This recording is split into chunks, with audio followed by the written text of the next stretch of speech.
Bonjour à toutes et à tous et bienvenue dans ce tutoriel dédié à la théorie des contraintes. Je suis Mohamed Achor Ziad, consultant expert en gouvernance des systèmes d'information et en architecture d'entreprise. Fort de près de 30 ans d'expérience dans le domaine de l'IT, j'ai eu l'opportunité d'appliquer et de voir l'impact significatif de cette théorie dans divers contextes organisationnels. Aujourd'hui, je suis ici pour partager avec vous des insights précieux et des techniques pratiques qui transformeront votre approche de la gestion des processus et de l'optimisation des performances.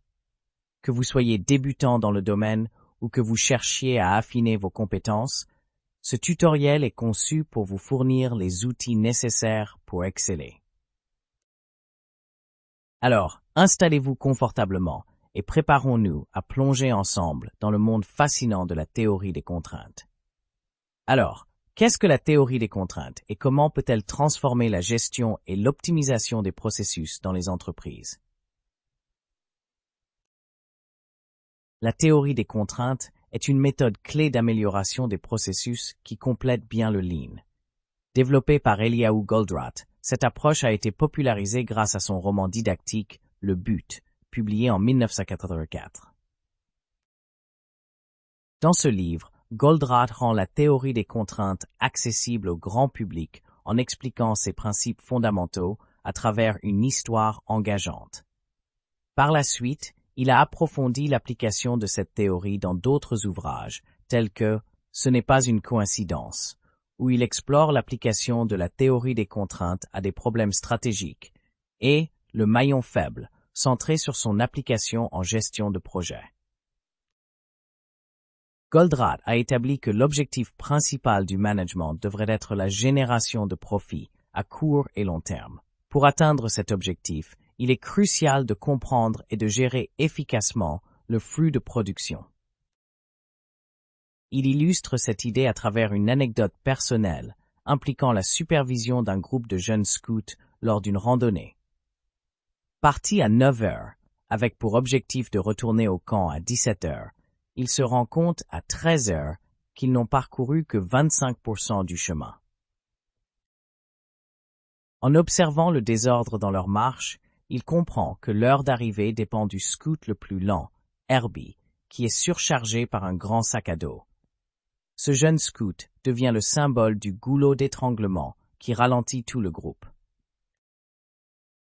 Cette prise de conscience lui permet de faire le parallèle avec sa propre entreprise, où malgré le dur labeur de tous, les retards de livraison sont fréquents. Le processus de livraison, tout comme la marche des scouts, est limité par son point le plus faible. Goldratt en conclut que de la même manière, dans un environnement professionnel, identifier et gérer le goulot d'étranglement est essentiel pour optimiser le flux de production et, par extension, la rentabilité de l'entreprise. La théorie des contraintes repose sur un principe fondamental. Dans tout système de production, il existe une ou plusieurs contraintes qui limitent sa performance globale. Contrairement aux approches traditionnelles cherchant à équilibrer parfaitement la charge de travail à travers toute l'usine, la théorie des contraintes démontre que cet équilibre parfait est impossible à atteindre durablement, en raison des aléas et imprévus inhérents à tout système de production. Ainsi, même si nous tentons d'attribuer précisément les ressources nécessaires à chaque atelier, le déséquilibre restera inévitable. Certaines ressources, appelées goulots d'étranglement ou contraintes, se retrouvent en surcharge, créant des bouchons dans le flux de production. À l'inverse, d'autres ressources peuvent fonctionner en sous-régime, générant ainsi des stocks intermédiaires inutiles et des temps d'attente prolongés. On va illustrer par des exemples. Prenons l'exemple d'une boulangerie industrielle. Le problème est une chaîne de production avec un goulot d'étranglement au niveau de la cuisson. Une boulangerie industrielle produit des baguettes en grande quantité. Les étapes sont les suivantes. Pétrissage de la pâte, façonnage des baguettes, levée de la pâte, fermentation, cuisson dans les fours, et enfin le refroidissement et l'emballage.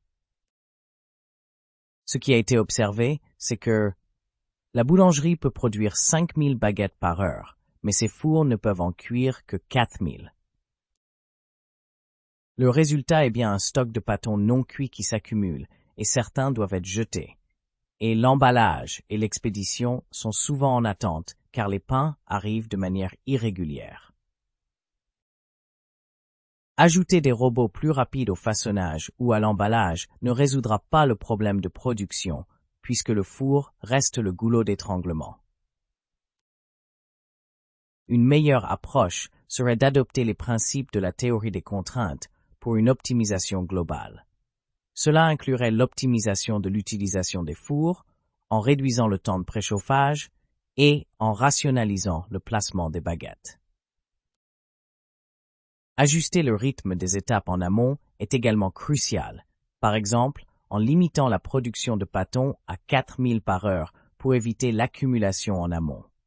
Si la demande continue de croître, il serait judicieux d'investir dans un nouveau four.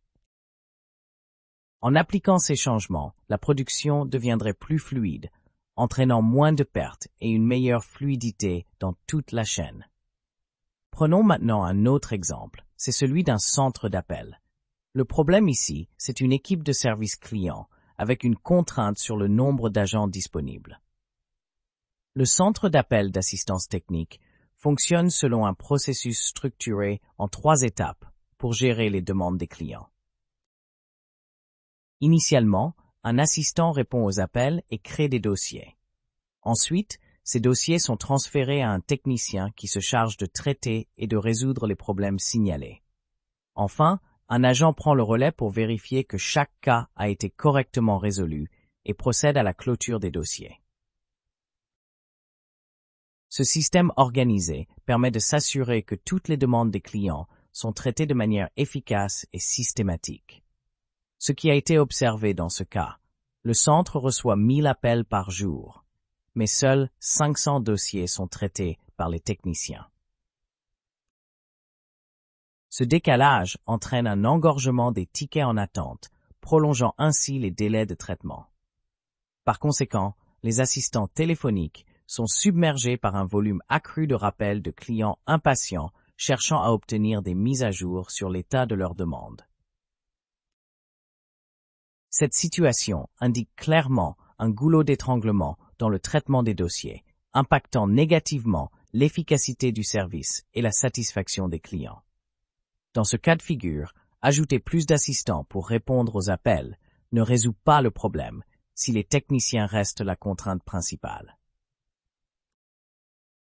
Une meilleure stratégie, suivant les principes de la théorie des contraintes, serait une optimisation globale qui inclut la priorisation des cas critiques pour mieux fluidifier le travail des techniciens. L'optimisation du temps des techniciens peut également être atteinte en automatisant certaines de leurs tâches administratives.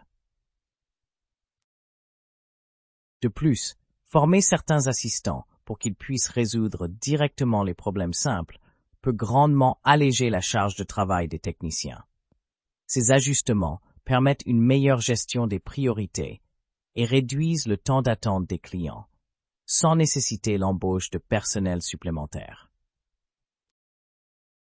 Ces ajustements permettent une meilleure gestion des priorités et réduisent le temps d'attente des clients, sans nécessiter l'embauche de personnel supplémentaire, menant ainsi à une amélioration significative de l'efficacité et de la satisfaction client. Les tuyaux qui connectent les cuves représentent les flux de travail ou les transferts de matériaux entre les étapes. La taille des tuyaux peut varier, limitant ainsi la quantité de matière qui peut passer d'une cuve à l'autre à un moment donné. Les 2 exemples illustrés démontrent effectivement que la focalisation sur la contrainte principale du système est cruciale pour l'amélioration de la performance globale. Selon la théorie des contraintes, une méthode efficace pour optimiser le flux de travail et améliorer la productivité consiste à gérer de manière holistique le débit global du système. Cela inclut plusieurs étapes clés. Identifier les goulots d'étranglement. Cela permet de déterminer où les blocages se produisent dans le processus, ce qui retarde ou limite la production ou le service. Évitez les optimisations inutiles sur des ressources non contraignantes. Investir des ressources pour améliorer des parties du système qui ne sont pas des contraintes peut entraîner un gaspillage de temps et d'argent, car cela ne résout pas le problème principal. Subordonnez tout le système à la contrainte. Adaptez les autres parties du processus pour qu'elles fonctionnent de manière à supporter la contrainte, garantissant ainsi que l'ensemble du système fonctionne à l'optimum de ce que la contrainte permet. Élevez progressivement la contrainte si nécessaire. Une fois les étapes précédentes en place, travaillez à augmenter la capacité de la contrainte elle-même, soit par des moyens technologiques, soit par la formation et le développement des compétences. Pour mieux visualiser cette problématique, imaginons un système de production comme un réseau de cuves reliées par des tuyaux. Cette métaphore des cuves est une façon intuitive de comprendre le concept de goulot d'étranglement dans le contexte de la théorie des contraintes. Voici comment cette analogie fonctionne. Imaginez une série de cuves reliées entre elles par des tuyaux, chacune représentant une étape différente dans un processus de production vis. Chaque cuve peut avoir une capacité différente et les tuyaux entre elles peuvent avoir différents diamètres, ce qui affecte le débit de l'eau ou des produits d'une cuve à l'autre. Chaque cuve représente une étape dans le processus de production.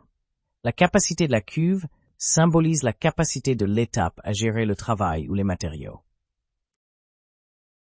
Et le niveau de l'eau dans chaque cuve peut être vu comme l'encours à chaque étape du processus. Un niveau trop élevé pourrait indiquer un surplus d'encours attendant d'être traité dans les étapes suivantes. Dans ce système, le goulot d'étranglement serait représenté par la cuve qui se vide le plus lentement ou par le tuyau le plus étroit, limitant ainsi le flux global de l'ensemble du système. Si une cuve se vide plus lentement que les autres, elle provoque une accumulation dans la cuve précédente et un retard dans les cuves suivantes. Augmenter la taille des cuves ou des tuyaux qui ne sont pas des goulots d'étranglement n'améliorera pas le flux global. Cela pourrait même aggraver le problème en augmentant les encours inutilement.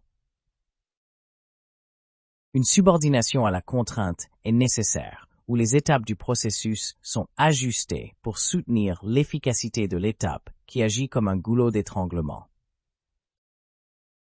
Cela peut impliquer de réduire le flux entrant dans la cuve en amont ou d'augmenter les ressources pour la cuve goulot, permettant ainsi une évacuation plus rapide.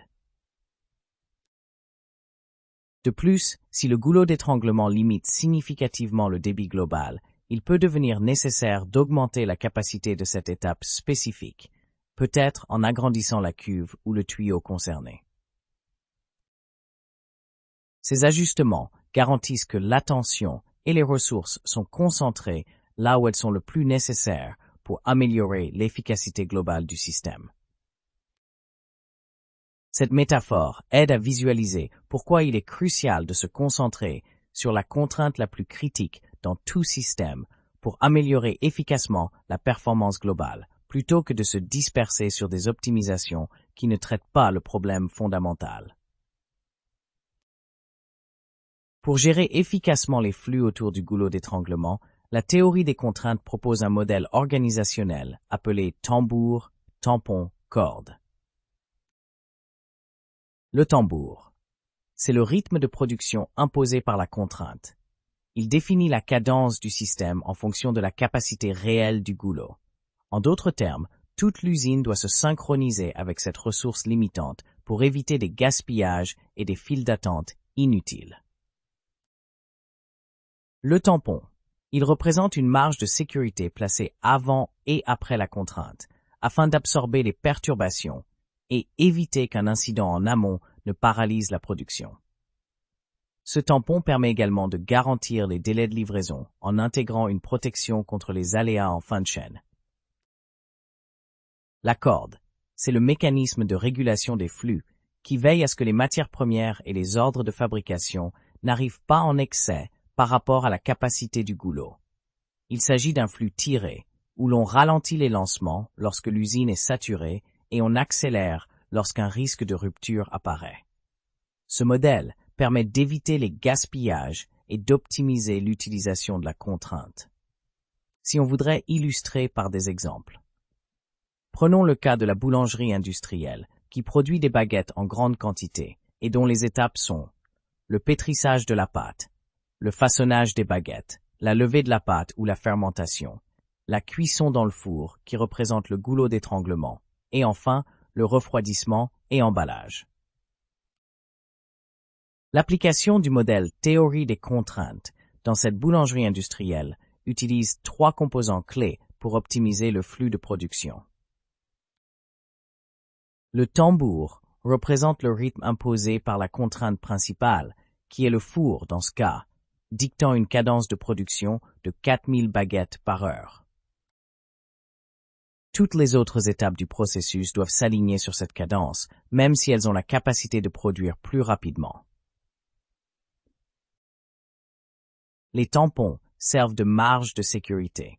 Un tampon en amont stocke des pâtons prêts à cuire pour éviter les interruptions de production si le façonnage ralentit, tandis qu'un tampon en aval de pain cuit permet d'absorber les retards de l'emballage et de maintenir un flux régulier vers l'expédition. La corde, quant à elle, régule les flux entre les différentes étapes de production. Elle ajuste la vitesse de pétrissage et de façonnage en fonction de la cadence du four, accélérant ou ralentissant la production en amont selon que le tampon avant le four se remplit ou se vide trop rapidement. Le résultat est un flux de production régulé qui optimise l'utilisation du four et évite les accumulations inutiles en amont et en aval, assurant ainsi une efficacité maximale. Notre deuxième exemple, c'était le centre d'appel de service client, qui suit un processus structuré en 3 étapes principales pour gérer les demandes des clients. La première étape consiste en la réception des appels, où les opérateurs écoutent et enregistrent les problèmes des clients. La deuxième étape est le traitement des demandes, qui représente le goulot d'étranglement.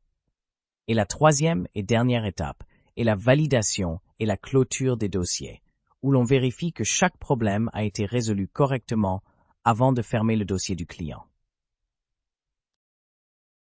L'application du modèle de la théorie de contrainte dans ce contexte implique l'utilisation stratégique du tambour, du tampon et de la corde pour optimiser le traitement des requêtes. Le tambour, ici représenté par la capacité des techniciens qui peuvent traiter 600 demandes par jour alors que 1000 appels sont reçus, impose le rythme de travail. Il est crucial que les opérateurs ne transfèrent pas plus de dossiers que ce que les techniciens peuvent gérer pour éviter la surcharge. Pour réguler cet afflux, un tampon en amont limite l'arrivée des appels grâce à une file d'attente intelligente, tandis qu'un tampon en aval maintient un stock de dossiers prêts à être clôturés, assurant ainsi la continuité et la fluidité du traitement. La corde régule le flux d'appels. Si les techniciens sont saturés, le transfert d'appels est ralenti et des solutions automatiques sont privilégiées pour les problèmes simples. En revanche, si les techniciens ont du temps libre, le flux d'appels entrants est accéléré pour optimiser leur charge de travail. Ce système crée un équilibre parfait entre l'afflux d'appels et la capacité des techniciens, réduisant les temps d'attente et améliorant significativement la satisfaction client. La théorie des contraintes est une méthode systématique qui vise à améliorer continuellement les performances d'un système au-delà de la simple optimisation de goulots ponctuels. Elle se déploie en 5 étapes successives. Premièrement, il est essentiel d'identifier la contrainte principale, c'est-à-dire le facteur limitant le plus critique du système, qui peut être une machine sous-capacitaire, un manque de personnel ou un goulet logistique. Deuxièmement, cette contrainte doit être exploitée au maximum par des actions rapides et à faible coût visant à maximiser son efficacité, comme la suppression des temps d'arrêt et la priorisation des tâches critiques. Troisièmement, tout le système doit être subordonné à la contrainte. en utilisant le modèle tambour-tampon-corde pour synchroniser toutes les opérations autour du goulot, plutôt que de chercher à maximiser le rendement individuel de chaque composante. Quatrièmement, si la contrainte demeure un point de blocage malgré ses efforts, sa capacité doit être élevée par des investissements ciblés, tels que l'achat de nouvelles machines, l'embauche de personnel ou l'automatisation de tâches. Enfin, le cycle doit être recommencé, car la levée d'une contrainte révèle souvent une nouvelle contrainte ailleurs dans le système. Cette approche cyclique garantit une amélioration continue et durable des performances de l'ensemble. Ces étapes illustrent un processus cyclique et continu d'amélioration qui requiert une vigilance constante et une adaptation régulière pour optimiser le flux global de production ou de service. Ce n'est pas tant la performance individuelle de chaque étape qui compte, mais plutôt l'efficacité du système dans son ensemble. Nous voici à la fin de cette session. Je tiens à vous remercier sincèrement pour votre attention et votre engagement tout au long de ce tutoriel. J'espère que ce tutoriel vous a été utile et que vous pourrez mettre en pratique les connaissances acquises aujourd'hui. Encore une fois, merci d'avoir été avec nous et au plaisir de vous retrouver dans nos prochains tutoriels.